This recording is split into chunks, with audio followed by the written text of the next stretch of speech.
Alright, in this video we're going to talk about all the errors, the mistakes that I make in my Step 2 videos. So far, we've had 14 videos from cardiology to psychiatry, and I hope to get to endocrine and pulmonary soon, and we've had a total of about 2,000 questions. And thanks to your comments, I found about 10 mistakes. So let's talk about these mistakes, beginning with cardiology. So in cardiology, I don't have any blatant errors. But question 89 is an awful question, a terrible question. And if you'd like, you could just skip it entirely. But what I meant to say in the question was pericardial calcifications, which is associated with constrictive pericarditis.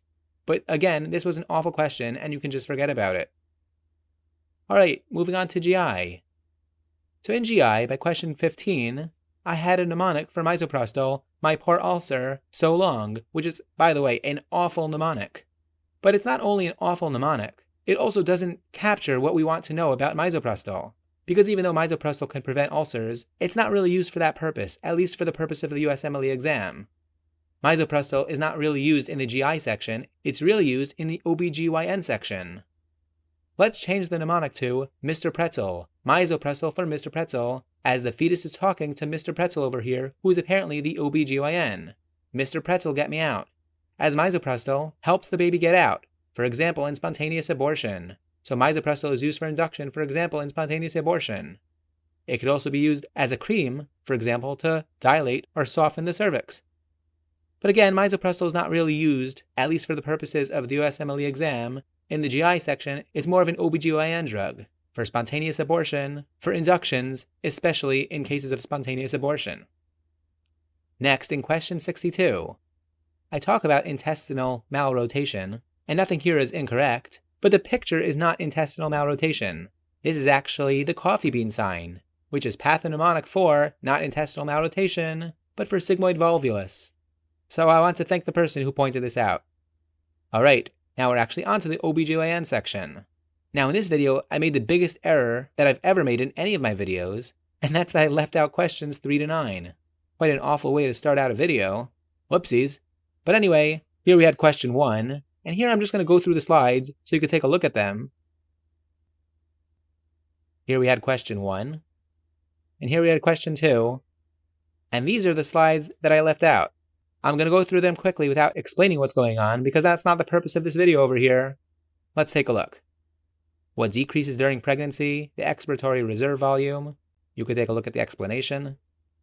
Here's just a definition question.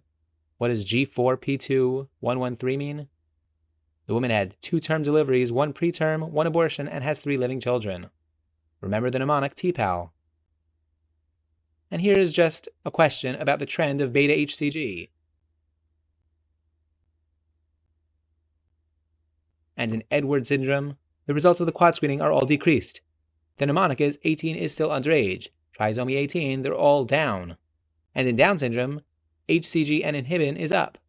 Hi, HCG and inhibin. Question 7, AFP is decreased in trisomy 21. Nuchal translucency is recommended at 11 to 14 weeks. And an antihypertensive that can be taken during pregnancy is nifedipine, a calcium channel blocker. And the other choices could cause neonatal renal failure. Alright, that's it for OBGYN. Let's move on to neurology. Question 369. This was a question about lumbar stenosis.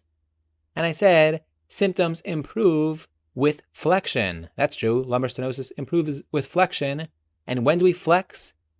When we walk uphill. I wrote downhill, I should have said uphill. That was a mistake. I thank the viewer for pointing that out.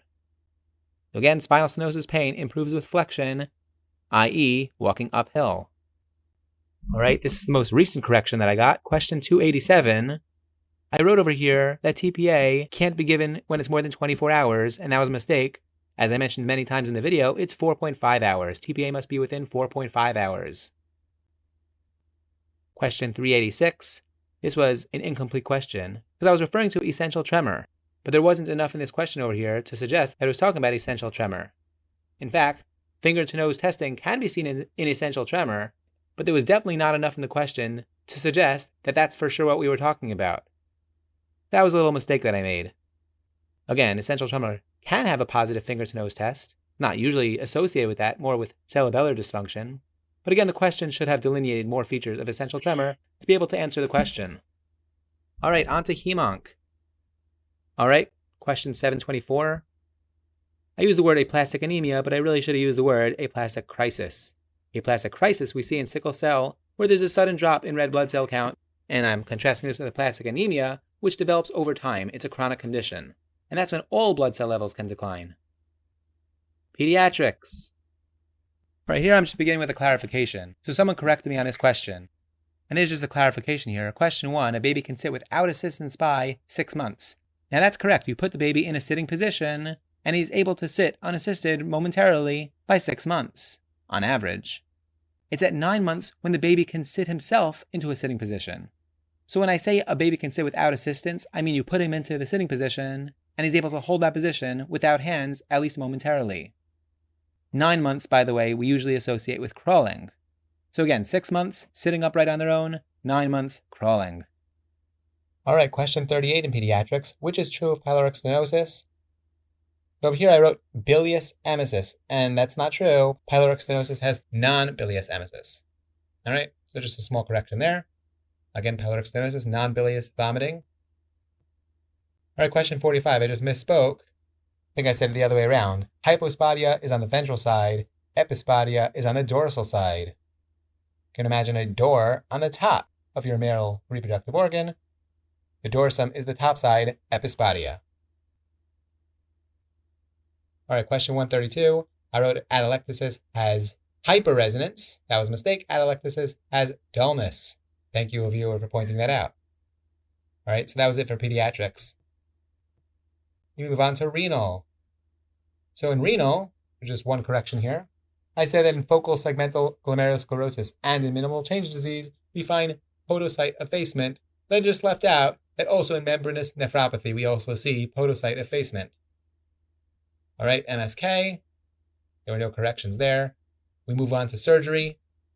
Here we have one major correction, which a lot of people corrected me on, and that's that in sickle cell patients, osteomyelitis is not caused by Pseudomonas. It's caused by Salmonella. That's really important. It's not Pseudomonas. It's caused by Salmonella. But the rest of the explanation over here is true. That's why we give them clindamycin and ceftriaxone to cover for Salmonella. All right, ophthalmology, no corrections there, nor in statistics, and nor in EM. Let's move on to ethics. Here I just highlighted the wrong answer. The answer was, it's fantastic. I accidentally highlighted illegal, but pretty clear from the video that this is actually fantastic. Pay for performance is a good thing. The last video I made, I said which mood stabilizer caused this Stevens-Johnson syndrome. I accidentally highlighted lithium and said lithium, but it's actually lamotrigine and also carbamazepine. Both lamotrigine and carbamazepine can cause Stevens-Johnson syndrome, as I mentioned in the next slide. All right, so that's it for these corrections. If you have any more, please let me know. I hope you enjoyed. Take care.